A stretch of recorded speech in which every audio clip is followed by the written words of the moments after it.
Hello everybody, my name is Blake Reiter here with another Lighthouse quick take for you. Today we are diving into the Orlando short-term rental market, and if you see the screen that I am sharing, what we have here is Orlando's ADR for short-term rentals on a trailing 12-month TTM basis.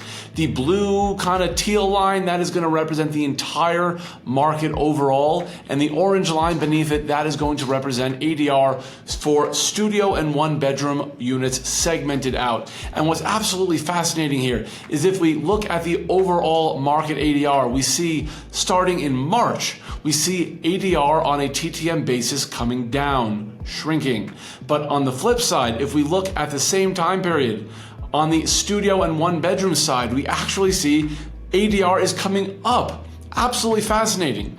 And if we take it a step further and let's look at occupancy, again, orange is going to be studio and one bedroom unit occupancy. That teal color, that's going to be market-wide occupancy. And what we can see here is that broadly speaking, the market-wide occupancy has a significant and consistent premium over the studio and one bedroom aggregation. However, if we look closely, one thing that is very, very interesting is if we look at September specifically, exclusively look at September from 2019 forward, you can see the average premium for the overall market is just a single percentage point in September over the studio and one bedroom aggregation.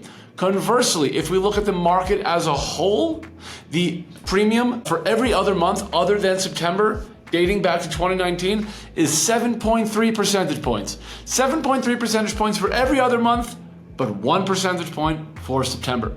So fascinating. What does this actually mean for you, the viewer? Well, first and foremost, for your hotel rate setting strategy, always have to consider short-term rentals. And it's always best to pull out the studio and one bedroom units to look at the data for those in aggregate separate, because if you think about it, those are going to be the units that are most comparable to a hotel room. So for that reason, you always want to look at those separately. And beyond that, considering that short-term rental seasonality, it's very real. We can see just how it shifts and how September has that really narrow occupancy premium for the overall market. What do you think? When you see this data, are you local to Orlando? Do you know a lot about this data? Please let us know what you think. What do you see in this? Please pop it in the comments. We would love to hear your thoughts. Thank you so much for joining us, and we'll see you next time.